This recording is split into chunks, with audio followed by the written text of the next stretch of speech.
kenn mais ci politique je ne discute jamais ay décision président Macky Sall. Je fonce. Il avait choisi ki mu choisi gañewul Ousmane Sonko moo gañe dañ koy féliciter mu yor maire Ziguinchor parce que bu yoree maire Ziguinchor c'est pas Ousmane Sonko c'est le maire de Ziguinchor. yor bu mu ko tàmbalee yor ak voilà à qui je dois respect. parce que c'est un maire d'une commune. ñi mu yilif am na ñoo xam man lañ àndal am ñoo xam moom la ñu àndal donc je sais faire la différence samay combat mais Ousmane Sonko en tant que homme politique bu waxee politique dama koy répondre politiquement bu waxee d'une manière indisciplinée dama ko wax ci plateau mais dinaa jël sama téléphone bi ma moom ak sama live ma moom ma wax li ma koy wax mu dégg ko te li ma ko wax na ko dégg xam na ko bu baax a baax. mais en tout cas li ma la wax mooy. ñoom ñu taxawoon gestion am quand même jusqu'ici yaa ngi koy saluer wala defagoo ci benn jàngat. ban ci gestion bi muy amal jamono jile di foofee. ca moom kay moo la wax ni moom moo wax ni 100 jours lan la def wax dëgg yàlla du man maa ko war a defal bilan de. moom moo war a def bilan des 100 jours. d'accord bilan 100 jours yi daal. moom na wax sénégalais yi wala mu wax waa Ziguinchor parce que nag du sama maire man. maire waa Ziguinchor. waaw d'accord donc voilà mais bilan Ousmane Sonko moom Ziguinchor mën nañu ko wax. en tout cas li ma déggoon mooy renvoyé woon na 71 personnes. waaw remplacé leen 71 personnes yu bokk ak moom parti. waaw loolu laa déggoon naa ko. ci koo xam ne nga pàcc rek da ngay indi ànd système. ci fi ma bëgg nag ñu daanelee li ñu cëroon ci waxtu bi journaliste jeex na mooy live bi nga xamante ni démb Adji Sarr def na ko moom it daal di réagir ne Ousmane Sonko bu amee ku mu war a yeewi moom la war a njëkk yeewi balaa muy yeewi keneen ak keneen. wallaay du moom kese mu mel ni Adji tamit dafa bëggoon pëtaxloo moom it ci bës bi yeewi am Ousmane Sonko jigéen ñi mu war a yeewi fàttali boppam Ousmane Sonko jigéen ñi mu war a yeewi Sénégal ñoo bari. c'est malheureux. maa ngi wax ma ñaan Sonko mu déglu ma bu baax gis nga àqu jigéen dafa doy waar au-delà de la personne de Adji Raby Sarr à qui je lance vraiment benn message bu mu décourager la justice peut être lente mais la justice sera dite sur cette affaire mais au-delà de la personne de Adji Raby Sarr Ousmane Sonko may dégg bu baax a baax Ousmane Sonko li mu ameel àq ci jigéenu Sénégal wallahi azim dafa bari. Il y en a beaucoup qui ont souffert. Il y en a beaucoup. Et puis Adji Sarr pourquoi selon toi mu taxawaayu dem sax bay woote walu ci ki nga xam ne moo di soxnaam di Diamanka dafa sonn xam nga lu tax mu sonn Sonko a réussi une chose. nan la réussir. C'est victimiser à la place de la victime. À la place de la victime Ousmane Sonko lañ def victime. Mais bientôt les Sénégalais sauront qu'au-delà de la personne de Adji Raby Sarr je l'ai dit partout. Au-delà de la personne de Adji Raby Sarr Ousmane Sonko a trompé beaucoup de jeunes filles tooñ parents yu bëri man maa ko wax Bah Diakhaté bu ko bëggee jàpp accusation mu nekk accusation ci moom au-delà de la personne de Adji Raby Sarr il a trompé énormément de jeunes filles. nu mu tooñee yeneen jigéen ñi da leen violé da leen jarta yàkkamti man jàpp naa ni pour misaal sénégalais yi xam ne kii dafa mën a fen mooy que ni n'est-ce pas dafa waxoon ni balaa muy nangu jigéen bës ko dafa dem laaj oustazam. gis nga photo am ak Aïcha Lo. Aïcha moom def na live déjà. non man avant mi def live def naa live. Aïcha def na live avant mi def live def naa live ne leen ñu ngi koy jël pour mu wax nangam ak nangam. parce que boobu xam naa ko la veille elle a été prise le jour ñu jël ko ci benn chaîne. bëgguma yegg tur bi nag quoi dama koy baal est-ce que comprendre mais parce que télé laa nekk. mais dama ne avant veille ñu jël Aïcha Lo muy wax ak jour bi mu demee ci télé bi muy waxee. man j'ai fait un live à 12h45. kon da ngay pour wax ni propos yu mat yi je confirme. ok maintenant léegi. c'est-à-dire que gis nga photo bi. kon daal Aïcha léegi moo koy maase. non yegguma ci yooyu yëpp. mais en tout cas laa wax nen day plainte da dem mu plainte ñu xool ndax muy Mati Fall muy Anita Diop ndax dañu wax ci Mali Fro noonu comme ça mais li ma bëgg wax mooy dama ne Ousmane Sonko mi waxoon démb Sénégalais yi ne dafa ragal yàlla.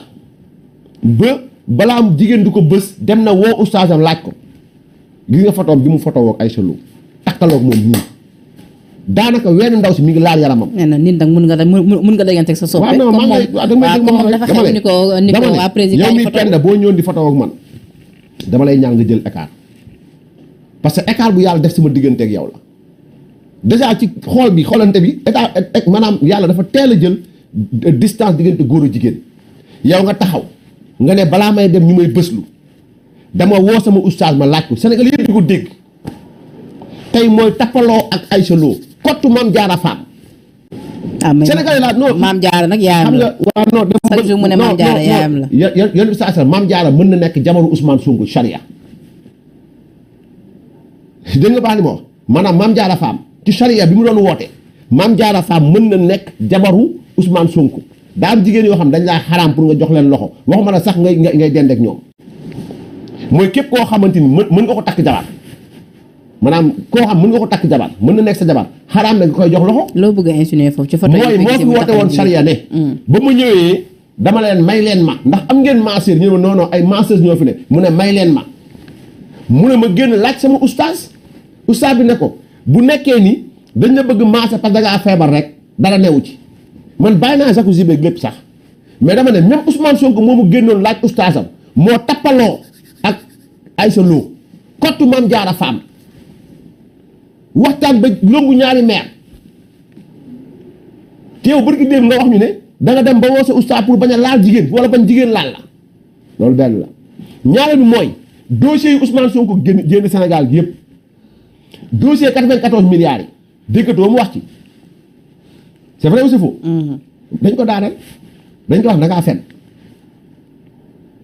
dinaa la ko wan balaa may xawma sama saag bi fan la nekk mais saag bi fekkoon jege na ma war na léegi maanaam décision cour suprême. boo fi ñëwaatee di ñu ko wan. décision cour suprême bi wax ne Ousmane Sonko il a été condamné aux dépens famille 1451 fu mu doon nii ñooy wër Tahirou Sarr maanaam juge Sénégal seetal na Mamour Diallo ne mosul def dara seetal na Tahirou Sarr non seulement seetal na Tahirou Sarr mais nee na Ousmane Sonko indi ay preuves Sonko mën da yóbbu ay preuves Amadou Tall moo ne woon avocat ba ñoom Bamba Cissé ba cour suprême laa la wax de cour suprême daaneel ko cour d'appel daaneel na cour suprême daaneel na ko. maanaam seetal Mamour Diallo seetal Tahirou Sarr déggoo leen ñu wax ci. ñu bëggoon ñëw ëllëg Sénégalais yi indi rapport OFNAC 2019 ba ko teg ci kaw décision cour d'appel ak cour suprême mais présentement moment bi wax ni ak yow depuis décembre 2021 ba mars avril 2022 Ousmane Sonko la yoon wax ni tu as menti sur ce dossier. bi may mujj mooy dossier homosexuel bi ñu relevé seen kii nu mu tudd sax seen comment dirais seen discours yu bëgg démb yi. mais kan moo war a wax Sénégal fii ci homosexuel Ousmane Sonko war cee wax Ousmane Sonko mi may dégg. gis nañ ku mel ni commissaire Keita moom it indi na ci ay accusations nee na lu homosexuel yi yàgg nañ ko financer moom Sonko. non mais non seulement homosexuel dañ ko financer j'accuse Ousmane Sonko d'avoir reçu des financements de Tullow Oil mooy jaar Oxfam. man maa ko wax man Bah Diakhaté. Ousmane Sonko a reçu 100 millions de Tullow Oil mu jaar Oxfam bii financé góor jigéen ñi ñëw ci loxo Ousmane Sonko. en 2019 100 millions yi moom la commissaire Keita également wax. 100 millions moom si boppam Ousmane Sonko wax na ko. El Malick Ndiaye wax na ko. laajal waa Pastef la moo tax duñ song Baba Aïdara nañ ko song Baba Aïdara xam na ci lu bëri. Tullow Oil bi nga xam ni maanaam géant pétrole la maanaam Tullow Oil boobu moo doon ngemb Ousmane Sonko pour ñu jël Sénégal pour mbirum pétrole beeg gaz bi moo tax foog dégg muy wax pétrole ak gaz lay wax. parce que ñoo ne au fait ci ginnaaw bañ ko laajee mu ne ñaari fan la def ay conférence ñu fay ko benn fan bu nekk 50 millions. il a reçu de l'argent nee na Ousmane Sonko ki si di patriote yor parti patriote fayul impôt ci xaalis boobu. il l'a même pas déclaré ci Sénégal pour ban fay impôt te nga ne patriote nga patriotisme économie da cee bokk Sonko n'a pas payé 100 millions li mu waroon fay Sénégal fayu ko parce que doon nëbb maintenant Oxfam di défendre ay cause góor jigéen Oxfam ñëpp ko xam j'ai posé une question à un doyen si benn chaîne de télé. ma demoon ma ne ko na leeral homophobie parce que dañuy wax ay baat tubaab yoo xam ni des fois mu ne ma Oxfam dañuy xeex lépp luy homophobie ma ne ko lan mooy homophobie mooy képp koo xam ne bañ nga góor jigéen Oxfam da lay xeex. donc bu ñëwee Sénégal tey Ousmane Sonko ñu waxu homosexuel Ousmane Sonko war cee wax te saa yu ciy wax olof la koy waxee de du ko wax français te du ci sori. déjà il avait refusé de signer lépp li nga xamante ne nekkoon na ci mais ñi ànd ak moom di waxu góor jigéen mais nañ ko laaj mu leeral ci loolu. d'accord du ñàkk ni comme. Mamata maa ngi ñëw. ci mbirum homosexuel bi toujours. moment bi ñu toog di wax. état du Sénégal. nga xamante ni États-Unis dañ ne état bu bañ. àq ak yelleefu góor jigéen ñi. duñ la financé. bërki Dembo Ndiaye état du Sénégal dafa rejeté décision Nations Unies. waaw. kon kooku Macky Sall luñ ko war a wax. loolu sax dina nekk ndam ak it mbégte bu baax xam naa si ñi nga xamante ni. moo tax daal moo tax daal. non sàmm jikko yi doon dégg ñu wax ko. ah loolu de kay dina jox. non parce que thème de campagne dañ doon waajal defoon nañ ko mu neex ci élection locale yi ñu bëggoon ko dàbbali ci élection législative yi yàlla gëmul nelawul parce que nag wala aqibatu li taqwa mujj lu mujj neex naqar wala mu neex ragal yàlla rek moo am d'accord solo. grand ça a été un plaisir de recevoir la ma bàyyi la nga tàggatoo du ñàkk moom di nga fi ñëwaat si yeneen plateau. waaw dina ma neex trop ma ñëwaat ci fii li nga xamante ni moo di actualité bi kër gi sa kër la. dina ma neex trop ma ñëwaat fii waxtaan ak yéen. ci parce que dama dagg yu bari seen discours yi ñu doon wax keroog. mais en tout cas li ñu bëgg naxee population bi ma ci woo Sénégalais yi mooy dund gi cher na nu compétition mais c'est pas qu'au Sénégal actuellement guerre dafa am. ci dana àdduna sonn bi sax ci waxu politique yi nag bu bëggee. voilà guerre dafa loolu rek doy na problème. par force ma jeexale ci. parce que aussi Sénégalais yi peut-être am na ñoo xam ne sonn nañu trop. mais nañu gëm ni Sénégal bokk na ci réew yi nga xam ne mi ngi maintenir hausse des prix yi. dama lay jox exemple au Mali.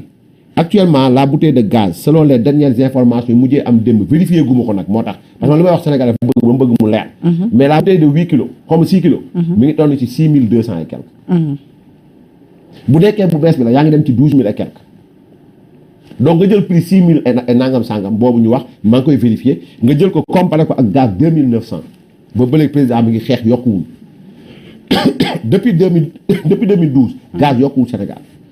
de 2012 à 2019 président rey na boppam subventionné ba kenn yokkul Covid 19 ñëw yokk yi aussi mu def ci yërmande ba yokk bi mitiwul lool donc sénégalais bu ñu leen nax ci dund gi seer na wala nangam sangam seer na. ndaw yi ñuy woo aussi ci yàq seen réew li ma bëgg a wax mooy. en tout cas Ousmane Sonko bu waxee ni Moustapha Niasse dafa sucer le sang du Sénégal Aminata Mbengue Ndiaye dafa sucer le sang du Sénégal dafa fàtte ni Khalifa Sall ngi toog ci ginnaaw ma Barthélémy Dias fàtte ni Aïda Mbodj mi ngi toog ci ginnaaw ma Habib Sy Ousmane Sonko li ma koy ñaan di ko ñaan sénégalais mooy nañ ko poser question lan moo tax 2002 bu muy dugg impôt et domaine ba 2003 muy jël service ba 2012 kenn mësu koo dégg mu wax ci doxalinu Sénégal jaay nañ foire mu am fa kër bay laaj en 2015 beneen kër foofu ñu jox ko fa mosoo leen dégg Ousmane Sonko casse spéculation foncière bu. peut-être nag pendant ce temps là dafa dundagul woon. li nga xamante ni moo li mu tuddee injustice maa ngi ñëw Sonko dafa ñëw 2005. mu créé le syndicat des impôts et domaines du Sénégal 2005 ñu daal si kër góor gi mu am fa kër ñu séddu ko en 2008 Tahibou Ndiaye moo nekkoon DG Tahibou Ndiaye maanaam bu Abdoulaye doon voyagé day nekk moom ci avion Tahibou jox ko kër en 2000 wuyu ma li may wax dafa am solo. mu ñëw créé syndicat des impôts et domaines. ñu ñëw kër am ñu sédd la kër waxoo fois bi ñu daanal ko sédd la kër waxoo lébu gi 2. Tëngéej la plus grande spéculation foncière du Sénégal 30 hectares mi ngi nekk Tëngéej lébu gi 2. mosoo dégg Ousmane Sonko wax ko. Il n'a jamais pris la parole sous Wade et sous Tahibou Ndiaye. D'accord. Qu'est-ce qui s'est passé maintenant en 2012 Macky Sall ñooy au pouvoir attaqué Tahibou Ndiaye ñu war koo tëj ci la Ousmane Sonko njëkk a génn ba muy génn politique de doon génn défendre Tahibou Ndiaye. D'accord fayal ko ay avocat donc ay intérêt moo dem ba yàqu. mais bu ñëwee taxaw ne géwélu Macky Sall kese warta am 800 et quelques millions te loolu sax dëgg c'est pas vrai. justice bi ngi def liggéeyam. mais moom Ousmane Sonko fan la jëlee 20 millions yu may nit dof fan la jëlee 60 millions yu defaraate kër yaayam fan la jëlee 80 millions yu mu jëndee kër ginnaaw ko Robert Sagna. loolu moom dinañ ci gën a dikkaat ak yow ci yeneen plateau incha allah. doonkat bu mag la na ko Sénégalais yi may. donc ça a été un plaisir grand bokk ak yow plateau bi. vraiment di la remercier également ci sa disponibilité sa équipe bu Sénégal si yëpp ñu ngi lay ciy remercier bu baax. sant nañ la gërëm la et puis sera toujours un plaisir de revenir avec vous ci yeneen dossier parce que dossier moom des fois da ngay wax bon voilà ak relance yeeg yooyu da ngay génn des fois sax nga xaw a génn nga doon wax mais bon je pense que les Sénégalais comprendront li ma bëgg wax donc aussi di sant ñëpp di gërëm ñëpp di leen ñaanal aussi yéen en tant que ndaw parce que ndaw yi comme yéen la ñoo def c'est-à-dire entreprendre dara nekk ci dara di ko doxal parce que nit ku ne da ngay gëm sa bopp gëm li nga nekk et vraiment def ngeen fullaak fayda ci li ngeen def aussi kër gi aussi ñeen ñaanal yàlla na gën a jëm kanam rek incha allahu taala donc c'est comme ça donc ndaw du toj réewam day tabax réewam suñu ñaar loxo yi nañ ko jël tabax suñu réew moo gën ñu jël suñu loxo yi toj réew bi macha allah am na solo donc ça a été un plaisir de vous servir vous nos fidèles internautes di leen jox dig daje demain incha allah ci yeneen numéro Sénégal VSD mais remercier technique bi ma accompagné côté régie bi ma fille tout est également Akil Junior pour la coordination ak rédaction au Sénégal 7 yëpp pour exploitation yi nga xamante ne à chaque fois ñu ngi koy def ci suñu éléments yi nga xamante ne ñu ngi koy def ngir gën leen a mën a permettre ngeen gën a mën a xam ce qui a été dit mun ko retenir. may remercier également comme toujours mes partenaires tey nag du Boutique Diaye frère waaye may remercier complexe Fatim Mbaye ma grande sœur chérie Mbaye Babacar pour la coiffure ak maquillage bu soft bi dafa xaw a tàng donc def leen nii c'est léger et puis dina leen permettre ngeen mën a souffler bu baax a baax li nga xamante ni moo di climat bi donc jaa ngeen jëf et bonne suite des programmes.